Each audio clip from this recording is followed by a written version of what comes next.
છે એ કરીએ છીએ। વાસ્તુ શા માટે કરવાનું હોય તો વાસ્તુના મૂળ સંકલ્પની અંદર જ આવે કે આ ધરતી છે એ ભૂમિ ખોદાણી ત્યારથી લઈને મકાન બનવા અંદર જે દોષો લાગ્યા છે, જે જીવોની હિંસા થઈ છે, એ બધા જ જીવોની હિંસાના પ્રાયશ્ચિત માટે વાસ્તુ યજ્ઞ છે એ હોય। 8 પ્રકારના અષ્ટશલ્ય મેદીની દોષ લાગે, પૃથ્વીના દોષ લાગે, ગમે ત્યારે ગમે તે જગ્યાએ ખોદી શકાય નહીં। તો એની અંદર જે દોષ લાગ્યા હોય એ દોષના પ્રાયશ્ચિત માટે વાસ્તુ દેવતાઓની આહુતિ છે એ આપવામાં આવે।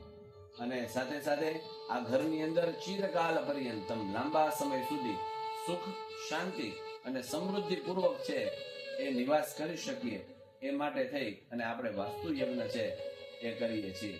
અને જગ્યાની અંદર, આપણા મકાનની અંદર અને આવેલા દરેક લોકોના મનની અંદર કોઈ પણ પ્રકારની દુષ્ટ ભાવનાઓ હોય એની નિવૃત્તિ માટે થઈ અને નવચંડી યજ્ઞ, શાસ્ત્રની અંદર એવું કહેવાય કે કલૌ ચંડી વિનાયકો, કલયુગની અંદર બે જ કાર્ય સિદ્ધિ આપનાર, તત્કાલ કાર્ય સિદ્ધિ આપનાર બે જ દેવ, એક વિનાયક ગણપતિ મહારાજ અને એક માં ભગવતી ચંડી। આ બે ને ખાલી સંકલ્પ મૂકવામાં આવે ને ત્યાં કાર્ય સિદ્ધ થઈ જાય।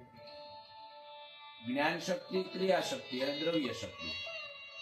મહાસરસ્વતી છે એ જ્ઞાન શક્તિ છે, મહાલક્ષ્મી છે એ દ્રવ્ય શક્તિ છે અને મહાકાલી છે એ ક્રિયા શક્તિ છે।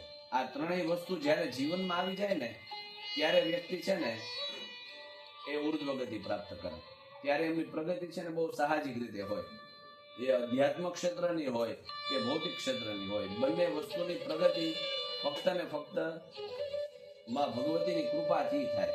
તો આજે આપણા આંગણે છે એ અવસર છે, મકાન બનાવવાની અંદર સોનું, ચાંદી, કાંસુ, તાંબુ, લોઢું, સીસું આ બધા જ વસ્તુઓને વાપરવાની હોય।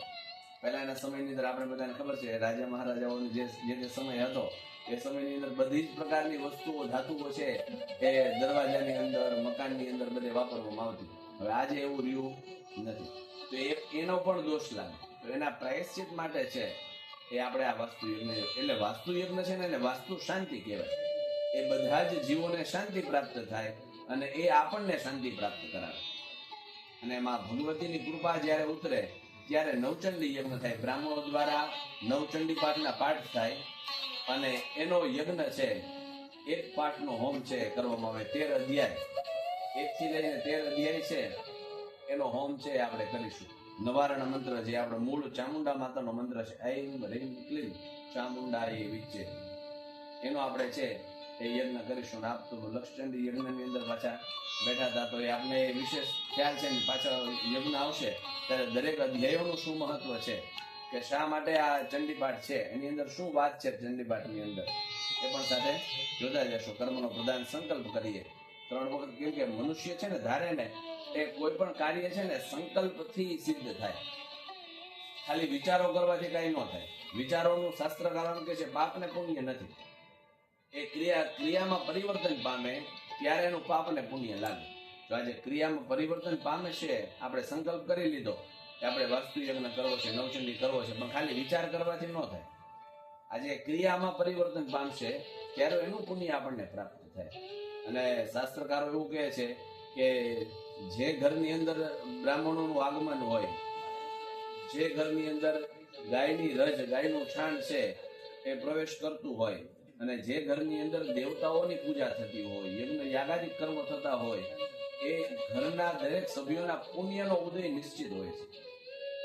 નહીંતર સાહજિક રીતે ગમે એટલી પ્રક્રિયાઓ કરો ને બ્રાહ્મણો ભેગા ન થાય, ગાયોની રજ છે એ ઘરની અંદર ન આવે, કેમ તો કે પુણ્ય હોય ને તો જ એ પ્રાપ્ત થાય।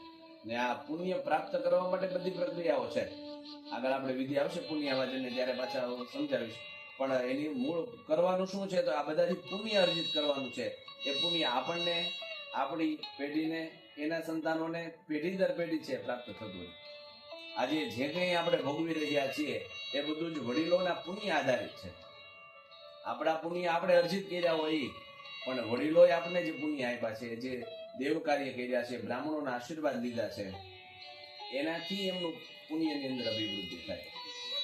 તો તો આ પ્રધાન સંકલ્પ કરીએ 3 વખત વિષ્ણુ ભગવાનનું સ્મરણ કરવાનું. ઓમ વિષ્ણવે નમઃ બોલો.